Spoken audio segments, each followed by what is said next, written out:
everyone, hope you're having a good Sunday. So this is rant number 2. I'm not sure whether it's going to be as powerful as the first one, but I might get into it and then start kind of getting really shouty, so apologies in advance. Okay, so I'm going to talk about the media and social media. I've just talked about social media before, but I was highlighted a front page of a magazine recently, and right on top of one bit was this. So it said, Love Island, get a Love Island body, no graft required. And underneath it said, I'm so angry, underneath it said, why our teen girls are in crisis. Why our teen girls are in crisis. But above it says, get a Love Island body, no graft required. Okay, so Love Island. I'm really sorry if any of you like it. I know a lot of my friends like it. I absolutely hate everything it stands for. Everything it stands for. Okay? Get a body like that, no graft required, and then wondering why our teen girls that are watching it are in crisis. Are we serious? Their bodies are plastic. Our teen girls are looking at them thinking that that is normal. You know, they've been brought up.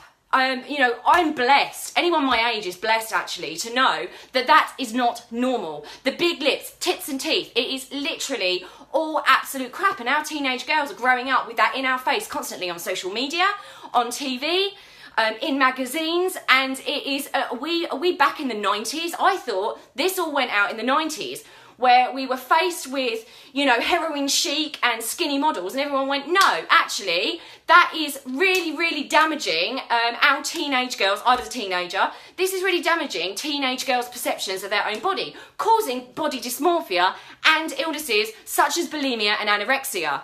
And so there was this whole outcry about, you know, people being airbrushed and outing them and curvier models on the catwalk. Where's all that gone? Because now we can go into social media and see that everyone is airbrushed, but there's absolutely no limitations, there's no restrictions, it's not regulated. So everyone's looking at these bodies that are completely plastic or airbrushed, and it's even worse than my day.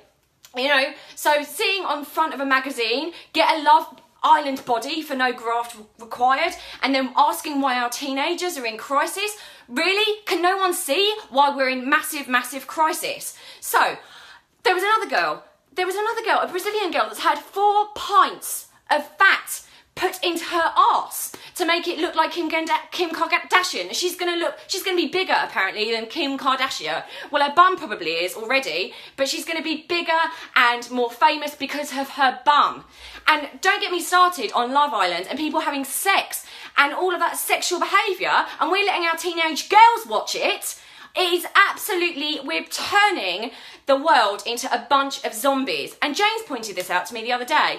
Back in the Roman times, they all went to watch like people killing each other and stuff to turn them into zombies, so the powers that the powers that be could get on and do all of their crazy stuff like killing everyone. So we're basically being numbed into not knowing what's going on around us by this absolute nonsense called Love Island and, you know, Gogglebox and stuff like that, numbing the population so we're not even aware of what's going on at all. Is no one aware of what's going on at all? Right, now I'm going to talk about body dysmorphia, right? So the brain is very, very plastic. It's a plastic thing. It moves, it's shaped. Neurons in the brain can be rewired, okay? So if you're being faced with these pictures over and over and over again, and you are looking at them over and over again, you know the average teenager is now spending 7 to 10 hours on social media. So that's how much they are looking at these bodies constantly, constantly, constantly. It's rewiring their brain to think it's normal. Their brains are adapting. It's called visual adaptation, okay? And they are thinking that this is normal. This is normal. So body dysmorphia, you know, like they're looking at their bodies and they're thinking that's not normal. That's not normal because that's normal, because they have rewired their brain to think that is normal, okay? So now there's loads of body dysmorphia, there's anorexia, there's people going, oh, I'm not anorexic anymore, but I'm really muscly instead. It's the same kind of obsession. You're still putting yourself out there, asking for, you know, outside validation and the amount of likes you get for the picture of you going from really skinny to really muscly. you know, it's still an obsession. You're still obsessing about your body. It's great to be healthy, to move your body, but have your own version of healthy and happy. That's all I really wanted to say. Clearly I did get a little bit ranty there. I'm so saddened by this. I honestly thought we had turned a corner years and years ago when we were saying, look, all the magazines are being airbrushed. But now people can just do it on their phone and pop it up. And what's worse is these people that have got like hundreds and hundreds of thousands of followers on Instagram have given themselves a feedback loop. They've basically presented themselves as something they now have to keep up. So they're putting themselves under pressure, and now they're, you know, basically anorexic or whatever with their body dysmorphia as well, because they put out this, you know, perfect vision of themselves and they can't keep it up. So it's absolutely exhausting. We're turning our teenagers, everyone, into complete zombies by watching stuff like Love Island and letting our teenagers watch it thinking it's normal. I'm wondering why they're in crisis. That's it. Have a good Sunday.